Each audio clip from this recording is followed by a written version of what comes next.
BP వచ్చింది doctor, తీసుకో life long. Thyroid వచ్చింది లైఫ్ లాంగ్. రుమటిజం వచ్చింది లైఫ్ లాంగ్. అంటే మీరు తాగుతున్న పాల నుంచి ఇలా అసమతులనం వల్ల, అంతెందుకు మగవాళ్ళకి ఉచ్చలు పోసేదానికి కష్టమైపోయి పక్కన అటాచ్డ్ బాత్రూమ్లు కట్టుకుంటారు. ఉచ్చలు వస్తే వెంటనే పక్కకి పట్టుకోలేదు. నరాల దౌర్బల్యం వచ్చి ఇవంతా మనం తీసుకుంటున్న ఈ ఒక్క పాలు, కాఫీ, టీల వల్ల జరుగుతుంది, అందులో ఉన్న చక్కెర వల్ల జరుగుతుంది అని ఏ ఒక్క డాక్టరు మీతో చెప్పట్లేదు. చెబితే మీరందరూ ఈ కాఫీలు, టీలు మానేస్తే మొత్తం ఫార్మస్యూటికల్ కంపెనీస్లో 35% లాసు విదిన్ 2 days జరుగుతుంది.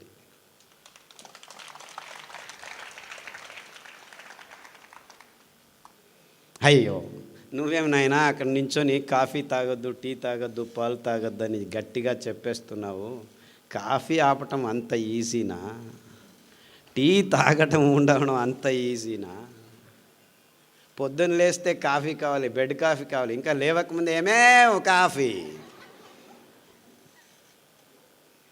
నీవు అనకముందే తనకే కాఫీ కావాలి కదా, రెడీ చేసుకొని నేను తాగేశాను, నువ్వు తాగు, అక్కడ ఉంది, తాగి వెళ్ళిపో అంటారు.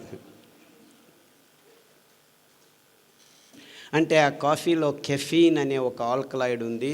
నీవు 2-3 వారాలు తాగితే నాకు కావాలి కావాలి కావాలి అని అందులో ఉన్న చక్కెర, ఆ కొవ్వు, ఆ కెఫీను నీ దేహంలో ఆ కిక్కు కొడితే ఆ దేహం మెదడులో దానికి అంటుకుపోయి బానిసలైపోయి కాఫీ కాఫీ, టీ టీ, టీలోనూ కెఫీనే ఉండేది. కాఫీలో నీకు 10 గ్రాములు కెఫీన్ ఉంటే 100 గ్రాముల్లో టీలో 18 గ్రాములు ఉంది, ఎక్కువ ఉంది. ఆ కాఫీలు, టీలలో పాలు, చక్కెర వేసుకొని తాగి తాగి తాగి చివరికి ఏమైంది తెలుసా? మొత్తం అంతా ప్రపంచం కాఫీలు తాగి తాగి ప్రపంచంలో ఉన్న కొండ చర్యలన్నీ మొత్తం అడవులన్నింటినీ నాశనం చేసి కాఫీ ఎస్టేట్లు, టీ ఎస్టేట్లు బయలుదేరాయి. అంటే మీరందరూ కాఫీలు, టీలు తాగడం వల్ల మన కేరళ కొట్టుకుపోయి. ఎందుకు? కాఫీలు, టీలు పెంచాలంటే కొండ చర్యల్లోనే, మన దేశమే కాదు మొత్తం ప్రపంచమంతా ఇది జరుగుతుంది. ఈ కాఫీలు, టీలు ఇంత ఎక్కువగా ఎందుకు పెంచారు? ఆ కాఫీలు, టీలు పెంచేదానికి ఫర్టిలైజర్స్ వాడాలని ఈ ఫర్టిలైజర్ కంపెనీలు దీనిలను తెచ్చి కూర్చోబెట్టాయి. పెద్ద పెద్ద పెద్ద కంపెనీలు పనిచేస్తున్నాయి. అంటే మొత్తం ప్రపంచమంతా కాఫీలు, టీలు తాగేట్టు చేస్తే మేము ప్రతిరోజు మీ నోట్లోకి పోతున్న ప్రతి ఒక్క చుక్క నుంచి డబ్బులు చేసుకోవచ్చు. చూసుకోండి, ఇది ఎవ్వరికీ అర్థం కావట్లేదు. We don't need coffee, we don't need చక్కెర, వీ డోంట్ నీడ్ పాలు, అన్నీ భయంకరమైన పదార్థాలే. కానీ ఏ ఒక్క విజ్ఞాని ఇంతవరకు మీకు చెప్పట్లేదు. ఎందుకు చెప్పట్లేదు? ఈ విజ్ఞానులంతా ఈ కంపెనీల సైన్స్ని ముందుకు తీసుకువెళ్ళేవాళ్ళు విజ్ఞానం పేరుతోనే చెప్తున్నారు. కాఫీ తాగితే ఇక్కడ ఆనందం వస్తుంది, అక్కడ ఆనందం వస్తుంది అని చెప్పి పెద్ద పెద్ద ఇన్స్ట్రుమెంటల్లో చేసి చూపించి ఇంకా తాగేటట్టు చేస్తున్నారు. కానీ మీరు బానిసలు అయిపోతున్నారు, మన పర్యావరణం నాశనం అయిపోతుందని ఏ ఒక్కరూ కనెక్ట్ చేసి చెప్పట్లేదు. మీరు ఒక్క వారం కాఫీ తాగటం ఆపు చేయండి. అఫ్కోర్స్ కష్టమవుతుంది, దాని నుంచి బయటపడాలని మీరు ఆలోచించండి. కానుగ ఆకు కషాయం, కానుగ చెట్టు ఎన్నో ఉన్నాయి ఇక్కడ, చమురు ఆకు కషాయం, పత్తి ఆకు, బీటీ కాటన్ పత్తి తెచ్చుకొని తాగద్దండి, క్యాన్సర్ వచ్చేస్తుంది మరుసటి రోజే. మీకు నిజమైన పత్తి చెట్టు 20 సంవత్సరం పెద్దగా పెరుగుతుంది అది. ఆ ఆకుల కషాయం తాగితే మీలో ఉన్న హార్మోన్ అసమతులనము 6 వారాల్లో మీ దేహం నుంచి దూరం అవుతుంది. 6 నెలల్లో మీ మీతు మీద ఉన్న మీసాలు రావటం ఆగిపోతుంది. మీరు బ్యూటీ పార్లర్కి వెళ్ళాల్సిన అవసరం లేదు.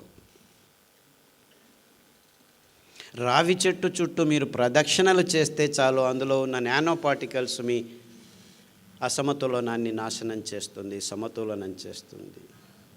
ఇంతకుముందు మనం దేవాలయాల్లో రావి చెట్లు కట్టుకొని దాని పక్కన ఒక వేప చెట్టు వేసి లక్ష్మీ విష్ణు అని పేరు పెట్టుకొని దాని చుట్టూ తిరిగితే ఇన్ఫ్యాక్ట్ పిల్లలు పుట్టని వాళ్ళకి పిల్లలు పుట్టేవాళ్ళు. అదే నా దగ్గరికి వచ్చిన 1000 మందికి రావి ఆకు కషాయం, వేప ఆకు కషాయం, జామ ఆకు కషాయం తాగించి అందరి అసమతులనాన్ని 100కి 100 మందికి పిల్లలు పుట్టేటివి. ఐవీఎఫ్లో అవసరం లేదు, బీఈవీఎఫ్లో అవసరం లేదు, ఏమీ అవసరం లేదు. వీర్యం లేదు, పెళ్ళయింది, 10 సంవత్సరాలైంది, పిల్లలు పుట్టడం లేదని మగవాళ్ళకు చూపించకుండా ఆడవాళ్ళకు మాత్రమే చూపిస్తుంటారు. ఈ డాక్టర్లు కూడా మగవాళ్ళకి వీర్యకణాలని పెంచే స్తోమత లేదు, మందులు లేవు, సో నీతో ఏం పని లేదు, మాకు నీతో ఏం లాభం లేదు, ఆడవాళ్ళకి ఇది చేస్తాం, అది చేస్తాం, ఇది చేస్తాం, అది చేస్తాం, ఈ హార్మోన్ అని గబ్బులేపేసి వాళ్ళ ఆరోగ్యాన్ని, చివరికి పిల్లలు పుట్టడం లేదు, ఐవీఎఫ్ చేస్తాం. ఇక్కడ ఉండి యాక్చువల్లీ ప్రాబ్లం వచ్చి వీర్యకణాలు లేవు, ఇక్కడ జీరో అయిపోయి కూర్చో. వెంట్రుకలు లేచిపోతున్నాయి, బట్టతలు ఆడవాళ్ళలో 100కి 2 అయితే మగవాళ్ళలో చెప్పాల్సిన పని లేదు, 100కి 80 మందికి బట్టతల, 20 సంవత్సరాలకే 100కి 30 మందికి బట్టతల. దీనికి కారణం మీరు తాగుతున్న నీళ్లు, చచ్చిన నీళ్లు తాగుతున్నాం మనం. ఎప్పుడైతే పారుతున్న నీళ్లు తాగుతామో అది స్ట్రక్చర్డ్ వాటర్గా ఉంటుంది. మనం నీళ్ళని నిలవ కొట్టి తెచ్చి ట్యాంకుల్లో, పాంకుల్లో, ప్లాస్టిక్ డబ్బాల్లో వేసుకొని ప్లాస్టిక్ నానో పార్టికల్స్తో తాగి మన చిన్న పేగుల్లో ఈ ప్లాస్టిక్ నానో పార్టికల్స్ కోట్ అయిపోయి నీళ్లను పీల్చుకోకుండా నీళ్లను దూరం చేసి హైడ్రోఫోబిక్, మన చిన్న పేగులు హైడ్రోఫిలిక్ ఉండాలి, అంటే నీళ్ళను బాగా పీల్చుకునేట్టు ఉండాలి. అందు మీద నారు, పీచు పదార్థం కోట్ అయి ఉంటే నీళ్ళను పీల్చుకుంటాం. కానీ ప్లాస్టిక్ కణాలు కోట్ చేసుకుంటున్నాం. నీళ్ళు ప్లాస్టిక్ డబ్బాలే, నూనె ప్లాస్టిక్ డబ్బాలే, పాలు ప్లాస్టిక్ డబ్బాలే, ఇంకేమిటి దోశలు కూడాను ప్లాస్టిక్ పెన్నాలే. ఇంకెందుకు ఇప్పుడు సాంబార్లు ఇది అది ప్లాస్టిక్ కవర్లలో వేసుకొని అందరూ ఈ గోబీలు ఆ గోబీలు అంతా ప్లాస్టిక్ కప్పులు, ప్లాస్టిక్ ప్లేట్లు, ప్లాస్టిక్ బాటిల్స్. ఇంతెందుకు నూనె కూడాను ప్లాస్టిక్, తేనె కూడాను ప్లాస్టిక్, ఊరగాయలు కూడాను ప్లాస్టిక్. ఇంతెందుకు ఆయుర్వేద చూర్ణాలు, మందులు కూడాను ప్లాస్టిక్ డబ్బాల్లో టన్నులు ఇచ్చేసి ఇది తీసుకుంటే అది బాగవుతుంది, అది తీసుకుంటే వెంట్రుకలు వస్తాయి, ఈ ఆయిల్ ఈ ఇక్కడ వెంట్రుకలు ఊడిపోతుంది. లోపల నుంచి సెలీనియము, జింకు, కాపర్ ఇలాంటి లవణాంశాలు పీల్చుకోలేక వెంట్రుకలు పుట్టుపుట అని ఊడిపోతుంటే బిఫోర్ ఆఫ్టర్ రండి మేము కూర్చుతున్నాము అంటే వీడు దేవుడు ఇచ్చినట్టువే ఉండడం లేదు, ఇంక వీడు కూర్చున్నట్టు ఉంటాయి. 6 నెలలు మళ్ళా రా, నేను ఎందుకు ఉండేది? ఈ కృతక అంశాలని సైన్స్ అని బింబించి పెద్ద పెద్ద పెద్ద పెద్ద ప్రకటనలు, ఎంత వైజ్ఞానికమైన విషయాన్ని ఈ విజ్ఞానులు అని పేరు పెట్టుకొని తజ్ఞులు మమ్మల్ని అందరినీ ఇలా మోసాలు చేస్తున్నారని ఏ ఒక్కరూ చెప్పలేదు. ఇదంతా పచ్చి అబద్ధాలు. పాలు తాగండి అని చెప్పడమే ఒక పెద్ద అబద్ధం. అది పరిపూర్ణ ఆహారమని మన విజ్ఞానపు పాఠ్యపుస్తకాల్లో రాసుకొని రారాజిస్తూ వీళ్ళు సైన్స్ నడుపుతున్నారు. తల్లి పాలు తప్పని నోటికి ఏ పాలు పోకూడదు అని నిజమైన వాక్యం అది. పాలంటే ఏమిటి?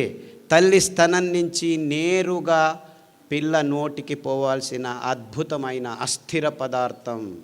1 నిమిషంలో మారిపోతుంది, అది నేరుగా వెళ్ళాలి మీ స్తనం నుంచి పిల్లోడి నోట్లోకి. అంత అద్భుతమైన పదార్థాన్ని పాశ్చరైజేషను, హోమోజినైజేషను, ఈఏషను, కోల్డ్ ఇది అని చెప్పి 15 రోజుల తర్వాత పిల్లల నోట్లో వేస్తే వాడికి రోగం రాక ఇంకేం వస్తుంది? ఒక డాక్టర్ అయినా ఈ పాలు తాగొద్దండి అని చెప్తున్నాడా మీకు? ఈ చక్కెర తినిపించొద్దండి అని చెప్తున్నాడా? ఇంత క్లియర్గా ఉంది, ఇంత సింపుల్గా ఉంది విషయం. సో మీరందరూ చేయాల్సింది ఇంతే.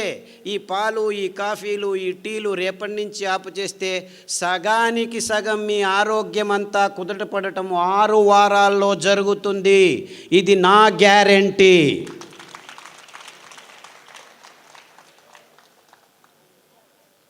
తాగేదానికి అందరం ముందుండి తాగుతున్నాం. ఎక్కడ పోయినా కాఫీలు, టీలు, ఊరికనే కాఫీలు, టీలు. అదేవిడో గెస్ట్ వస్తే కాఫీ తాగుతావా, టీ తాగుతావా? రాత్రి 12 గంటలకు వచ్చినా కాఫీ తాగుతావా?